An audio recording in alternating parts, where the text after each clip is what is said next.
Hey, everybody, welcome back to Beyond the Saga, where we explore all of those stories beyond the Skywalker saga, namely in the books, the comics, and the novels. I'm Dave Cottingham here with Hannah Burr. Good evening, Hannah. Good evening. How are you doing?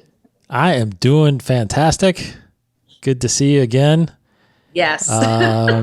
Yes, and we are on the back end of the fabulous series Obi-Wan Kenobi that just finished up on Disney Plus, which, gosh, I can't believe I'm saying this, but you haven't finished watching yet. No, I haven't. I've only seen the first two episodes. I haven't finished it. I'm so behind. I know. That's okay. We'll talk about all this stuff later when you see it. But we thought it would be good to dive into a novel, a more recent novel. You know, most of the time we've been covering, past stories that we want to make sure people go back and read or experience because it's the relevancy of some of these stories. And we have one here that just recently came out that, dives right into the relationship between Obi-Wan and his Padawan at the time, or actually, Padawan / Jedi Knight, Anakin Skywalker. And that is the book Brotherhood, written by Mike Chen. And it just came out May 10th, so just a couple months ago. So go get that. I listened to it. I think you did too, right? I did, yes. Yes. So a little break from the reading, huh? A little bit of a breather from it. A little bit. Of course, I do all the audiobooks. I love the audiobooks. So, so it's out there on audiobook, so you can, get the hardcover. I normally have the physical copy. My copy is not getting here till Thursday. Oh no! So I don't have it in front of me to show everybody the cover. So unfortunately, I don't have it on me. I bought it late because normally these books, Hannah, are at the. I usually pop because my wife goes to Target all the time. I usually pop in there whenever and grab it from Target, but Target hasn't had these books lately and for a while. There's the audiobook. That's right. Yeah. See? Yes. That's the cover. That's the cover. Yeah. Good job. There you go. Perfect thinking. My copy will be here and on the shelf this week later, but right now that's what we're going to dive into. Again, like I said, this takes place literally right at the beginning of the Clone Wars. We just covered Queen's Hope recently, the third book that E.K. Johnson wrote about Padme. And this book seemingly takes place literally right after that book. So I thought that was pretty cool, the connectivity that happens there. So, and basically there's a line in episode 3, which is pretty interesting, where right after they save the Chancellor at the beginning of the movie, which is funny, do you really save somebody that's not actually in trouble because he set the whole thing up? But anyway, so at the end of that, when Anakin and Obi-Wan go meet up with the drop the Chancellor off and meet up with the other diplomats, what is Anakin says something like, that's not something about Obi-Wan and something about saving your skin for the 10th time. And Obi-Wan replies, 9th time, that deal on Cato Neimoidia doesn't count.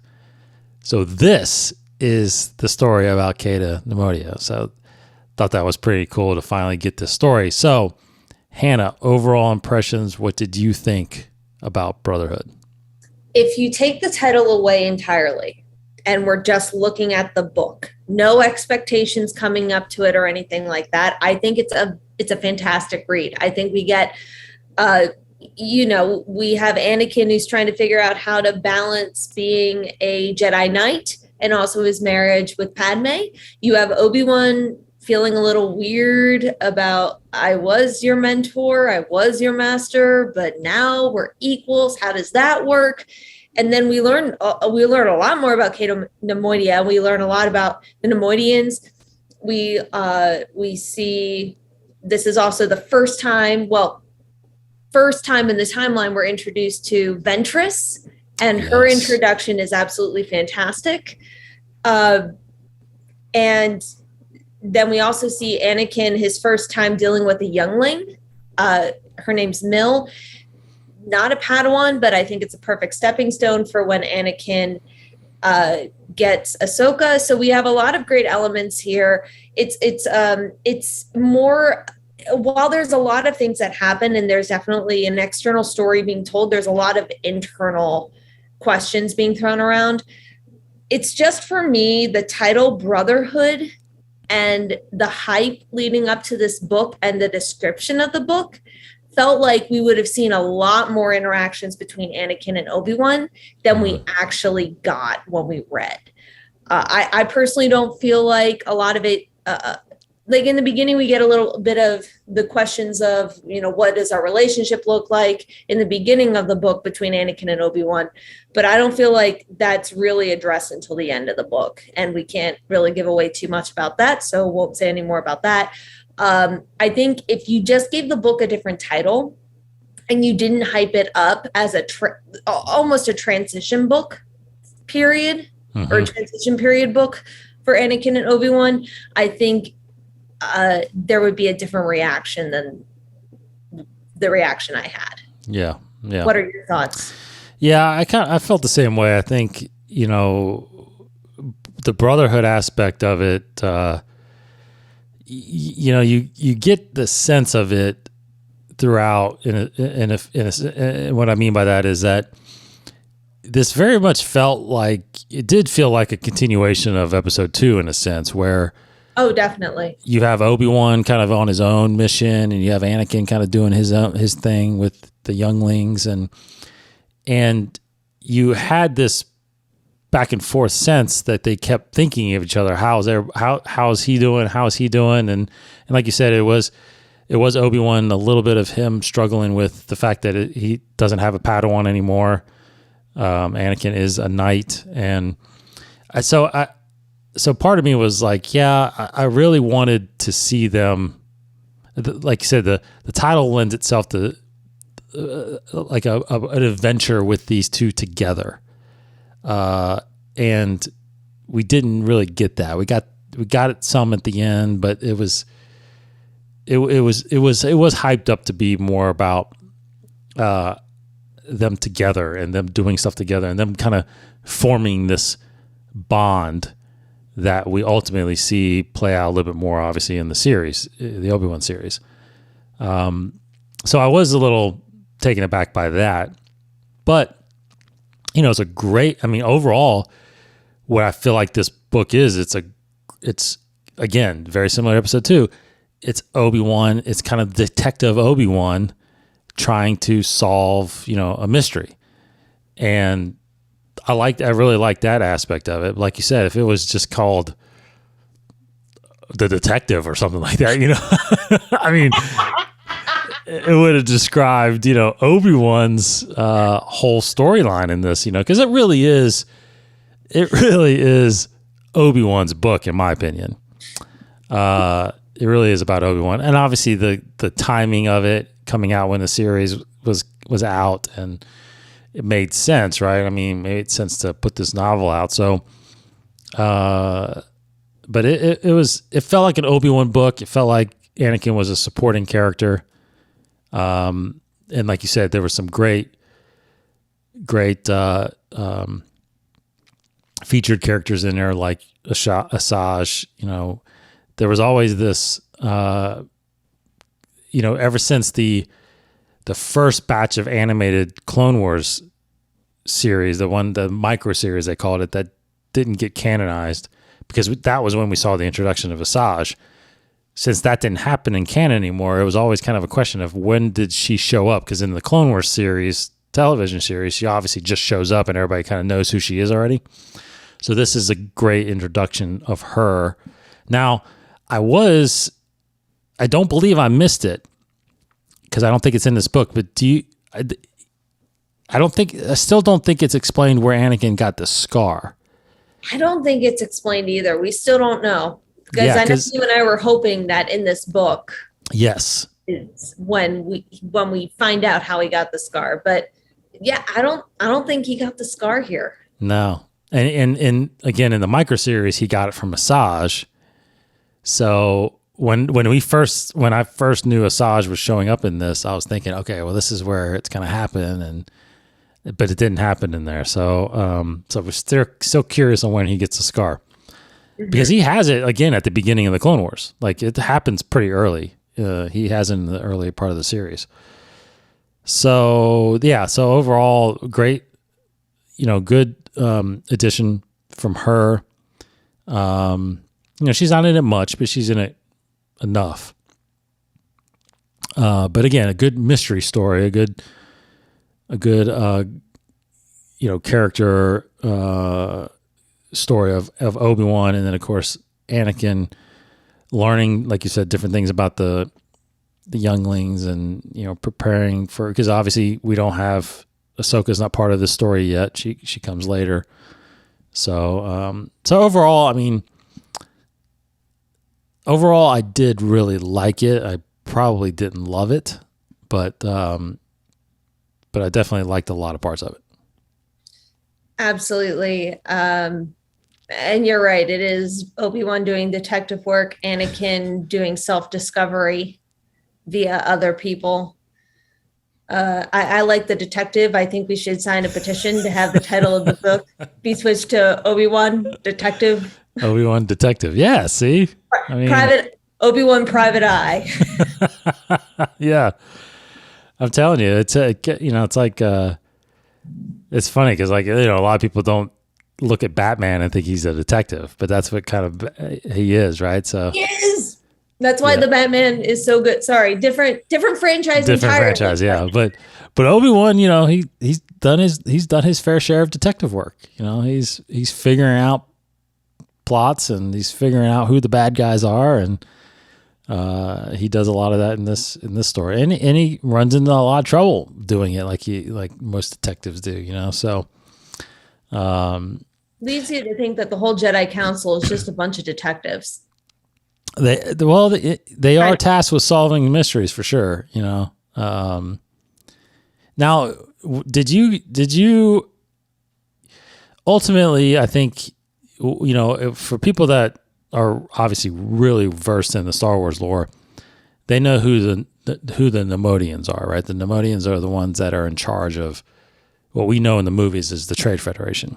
You've got Newt Gunray, who basically is like the minion to Sidious, carrying out these tasks that are deemed legal somehow through the Senate system, but it's a full mask of Sidious's true intentions, right? To pin the galaxy against each other. He's just a pawn. He has no idea what's going on. But Cato Nemonia, which is the planet that the Nemodians are from, what you learn in this book is really good about, that they're not all corrupt like the Trade Federation. So I think there is this kind of portrayal of them that is not accurate enough to the rest of the planet. So what Obi-Wan's obviously trying to figure out is what's going on Cato Nemonia, and who's behind these things that are happening. But I did get I kind of got a sense while I was listening to this, like, who was, how do I say this without giving too much away? I kind of felt like, maybe you didn't feel like this, I kind of felt like there was a lack of a villain in this book. Really? You know what I mean? Like, there was, but then it wasn't, to me, it wasn't very strong. I don't know. I think we need to change the word from villain to antagonist. Because antagonist, correct. Antagonist isn't necessarily the villain of a story. Like, for example, in the movie Up, Russell is the antagonist to Carl. Russell prevents Carl from reaching his goal.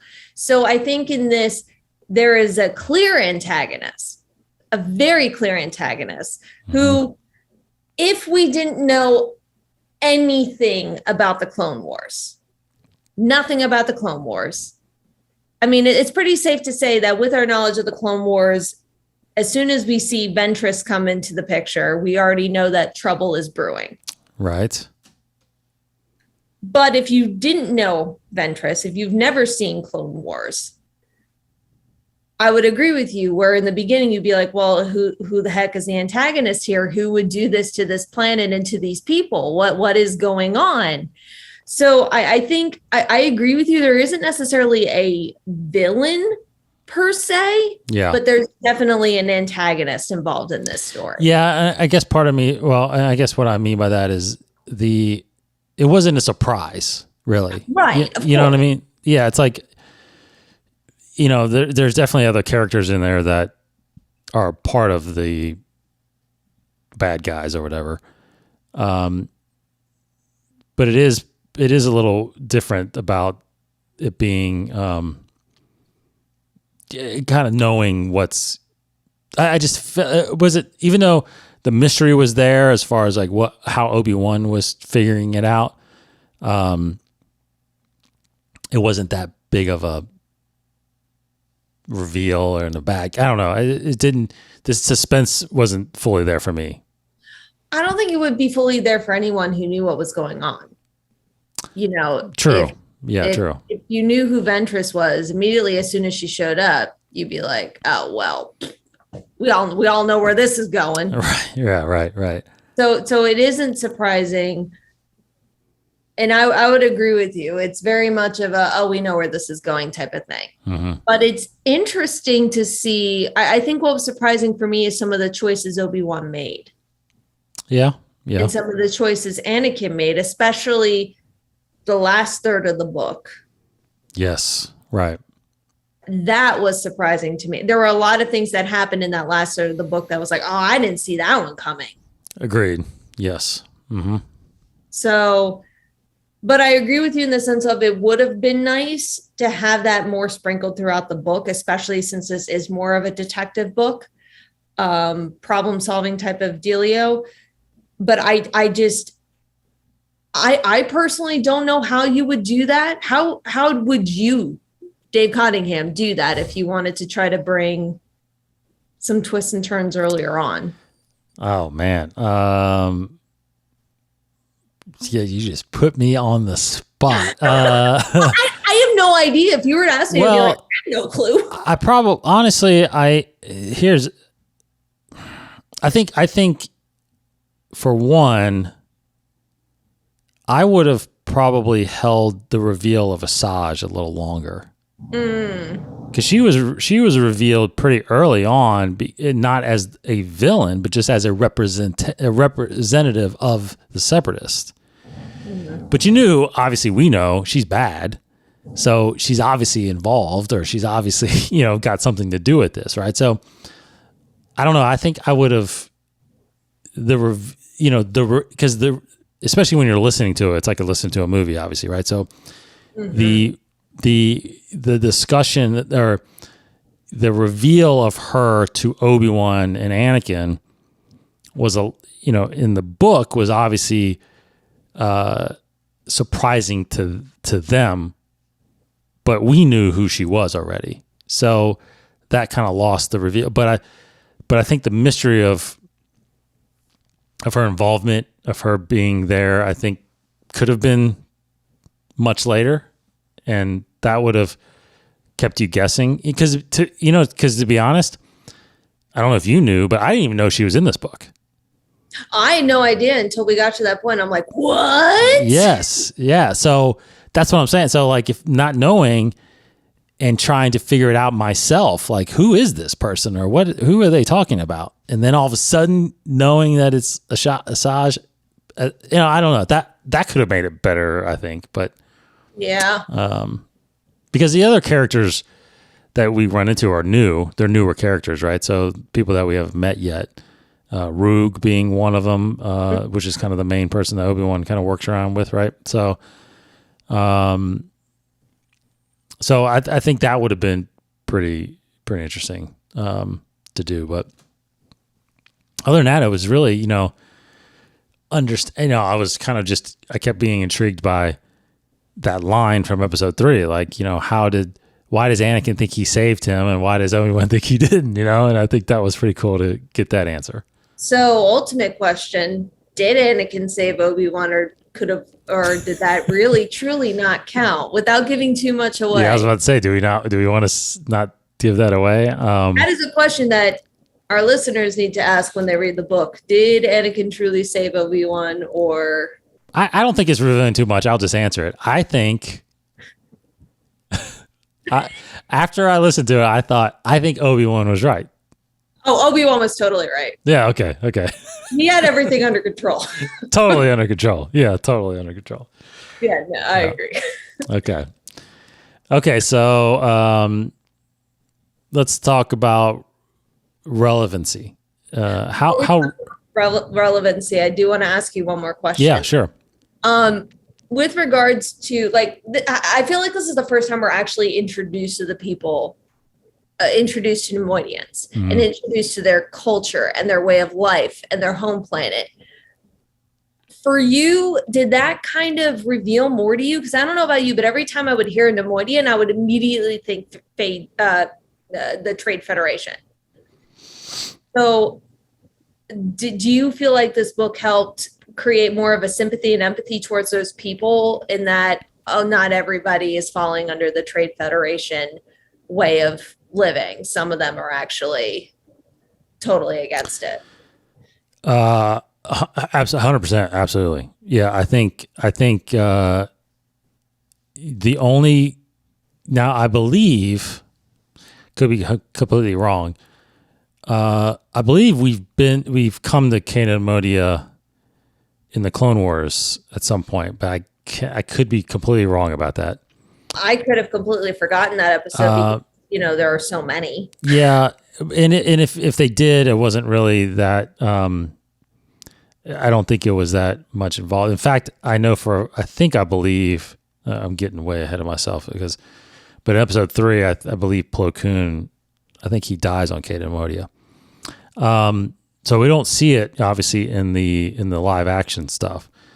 So this is a more intimate look at the culture, like you said, and the people.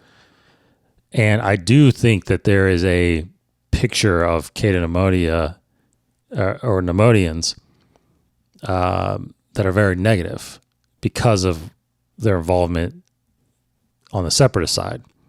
Now, again, all these people, the banking clans, the Trade Federation, the commerce guilds, I mean, they're all just pawns. They have no idea the intent of, they truly believe that the government is corrupted, that the Republic is corrupted, and they need to kind of separate themselves and form their own, government, which is what Dooku is trying to get them to do, right? Not knowing, again, that they're just fighting each other because that's what Sidious wants to do in order to get power. So this whole time you're thinking, okay, well then this race that's in charge of the Trade Federation must be all just about separating from the Republic. And this book clearly states that that's not true. So I think it's a very big impact, and it opens my eyes to this planet and these people. And I think it's, it's just one of them things where you start to have this, biased opinion about a race that doesn't exist. And it's good to see the conflict within the same people, about an issue, that they're all just not the same. So I think it was very cool to see this, for sure, or hear it. Yeah, and it's almost like we went on an adventure with Obi-Wan through that, because when absolutely the planet was attacked, the Jedi were like, "Oh, we'll investigate it," and immediately the Nemoidians were like, "No, you won't, because you won't believe us. Mm-hmm. No one ever cares about us because of because some people who happen to be Nemoidians are part of the Trade Federation." So it's very interesting to go on that journey with all of them and to learn more about that culture. Yep, absolutely. So that right there is I mean, a good segue into that's the impact of the saga is pretty huge. Going into, looking at episode 1 and then going into the Clone Wars, it's, you definitely have a different viewpoint of Nemonians and sympathy for some of these people that don't want to be involved in the war, So what other, what other type of impact, if any, did this story of the Obi-Wan and Anakin change as far as the saga goes? Well, I mean, you pointed it out, and I can't believe I forgot that line in episode 3 when he said 9, not 10. Like, I mean, right there, that's relevant. That's completely relevant. It's the first, in canon, or for canon, it is the first time that Ventress enters the scene. Yep. There's a part of the book, and I won't give it away, but I actually, for a split second, thought that Palpatine was going to get caught. Yeah. You know what moment I'm talking about, but I thought for a split second he was going to get caught. And then it's like, oh, wait, duh, he doesn't get caught. True. Roll credits. We also, so that is relevant. We also have Anakin learning how to deal with younglings. And you also see him learn a lot about himself and the Force with the youngling Mill. And we also learn more about how you don't necessarily need to be a Jedi Knight when you're training to be a Jedi, because Mill goes through this whole journey, debating whether or not she wants to actually be a Knight. So I think there's a lot of things that make it relevant. Yeah. And help it kind of provide that stepping stone from episode 2 to the Clone Wars. Yes. And beyond. Yes, agreed. They, as in Lucasfilm, keeps mentioning with every story and with every series, they are trying to connect these stories across all mediums, and that's truly, you can see elements of that for sure in a lot of this stuff. And again, like you said, this is Asajj's introduction, so now we have that. That's kind of a checkbox thing where you've got her beginning and ultimately you have her end in another novel, and of course everything in between, which is the Clone Wars. So they're definitely doing that. They're definitely doing those things. And this is, again, this Anakin and Obi-Wan, we're obviously hearing a lot about that, especially with the Obi-Wan series that came out. You have a lot of, just a ton of material now between the two, right? You've got the movies, you've got all the Clone Wars episodes. Now you've got this Obi-Wan series. You've got this book. There's more Obi-Wan stuff coming out right now too. There's another novel called Padawan that's coming out this month, actually, that's about Obi-Wan as a Padawan. You've got the Obi-Wan comics out there right now that's running. So there's all this material now of Anakin and Obi-Wan, and all it does is just pile on the meaning of their relationship and how devastating it truly is, when you get to the Obi-Wan series and his failure. I mean, which you've seen the first couple of episodes of Obi-Wan, so you understand this part, but I mean, he is so broken at that beginning of that series, which isn't how Obi-Wan is when we see him in A New Hope. So you didn't know this about him until obviously the series came out. So we're learning more and more about Obi-Wan, how much toll this failure of Anakin has weighed on him. And now we're just getting those stories that truly show, dare I say, the brotherhood that they had, right? Because it wasn't, and that's something we kind of ultimately, I think, come to realize, is that I've analyzed this a lot, which I'm kind of getting deeper into this. But in episode 2, do you remember in episode 2 when they're walking in that bar at the beginning when they're looking for that changeling? Anakin even says it. He's like, "You're the closest thing to a father, I've had." And so when I heard that way back in 2002 when that movie came out, you kind of had this, which could have been wrong to say, because at least in my head, I started having this thought that, okay, it's more of a father-son relationship. Mm-hmm. But in the end, it was more a brother's relationship. They were more like brothers. And again, as Dave Filoni has explained, Qui-Gon was actually that father figure. Like, he would have been that father figure had he survived.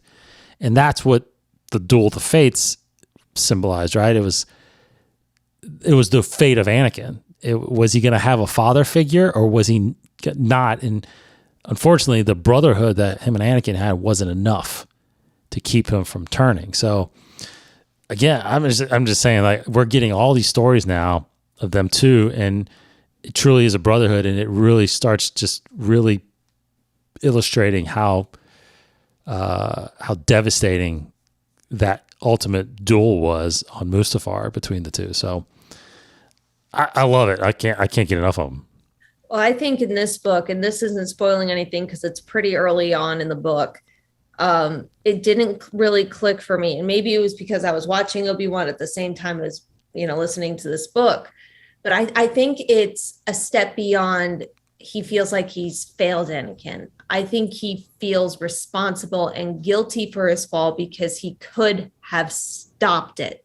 Yes. He could have stopped it. In this book, we see Obi-Wan. Now, Obi-Wan doesn't outright say or think, I think Anakin and Padme are a couple. But there's a lot of thoughts that he has that definitely, skirts around the idea. And then he's like, no. And he kind of pushes it aside. He's like, of course not. Of course not. Right. But yes. He even knew in the Clone Wars, in the final season, he knew Anakin was secretly talking to Padme. He knew it. So I think he just, like, in this book, when it came to that moment, it's like, oh, he feels so guilty because he could have stopped it. He saw the signs. He just chose to ignore it. Mm-hmm. Yeah, and I don't think he ever, and I don't know if he ever knew fully, right? I don't know if he ever knew fully that he got married to her. Oh, I don't think he knew that until after he looked at Padme and say, oh, Anakin's the father, isn't he? Yeah, but even that, I don't know if that means that they got secretly married, right? I mean, or like after that, that. So he knew they were a thing. Yes. I think he always knew that they were a thing. Yes, but he just chose to, and maybe that's because he always felt guilty about Satine. Yes. I totally think that, and Satine is barely in this also. Yes. There's a mention of her in this, and I think that lends itself to, the, dare I say, the greatness of Obi-Wan, that he's able to still, he has those feelings, but he's able to do what a Jedi is supposed to do and suppress them a little bit in the sense that it doesn't interfere with his emotions, right? So something that he unfortunately couldn't train Anakin to do. But Anakin was, he was fated from the first moment he saw Padme. I mean, there was, he was fated from the first moment he saw Padme. He was fated from the first time Palpatine took him under his wing. Mm-hmm. Yeah, there was nothing, and you're right. That's the one thing Obi-Wan can't accept, that there was nothing he can do, but there was nothing he could do. There was literally nothing he could do. Right. So they all were deceived. Yeah. Wow. I think we talked more about this book than I thought we were. So, where do you rate this thing? I would give it a 3.5. I definitely thoroughly enjoyed it. Mm-hmm. It's just, I'm sorry, the title kind of threw me off a little bit. Yeah, I was thinking of 4, but I think I'm with you. I think it's 3.5. Not quite a 4, but 3.5, which is still pretty good. Oh yeah, still solid. Read it. Very solid. Yeah, go read it. Mike Chen, Del Rey. So this is an adult novel. So it's out there on your adult novel shelves or on your audiobooks, wherever you get audiobooks. Go check it out. Go tell us what you think. And make sure to see Obi-Wan Kenobi afterwards. Pretty much everybody else has seen it probably besides you, Hannah. So, well, I'm working on it. Okay. Yeah, I know. Keep the spoilers off social media. Don't go on there and look at that stuff. All right, thank you for joining us. Come back here for more Beyond the Sagas. Of course, are all of our other shows, Inside the Force and Council Session, Master of the Order, Dark Knowledge. We got some great stuff on there. InsideTheForce.com. Get links there to everything social and our YouTube channel. Patreon.com if you want to go sign up there and get all kinds of different stuff and early access and exclusive access. We actually have exclusive content coming from Beyond the Saga on there as well. So if you want to check that out, go look at the perks, and we got some interesting stuff coming on there, especially beyond the shows that we're doing. So, all right. We'll be back next time. Thank you, Hannah, so much. Thank you. Truly appreciate it. Of course. Take care, everybody. May the Force be with you.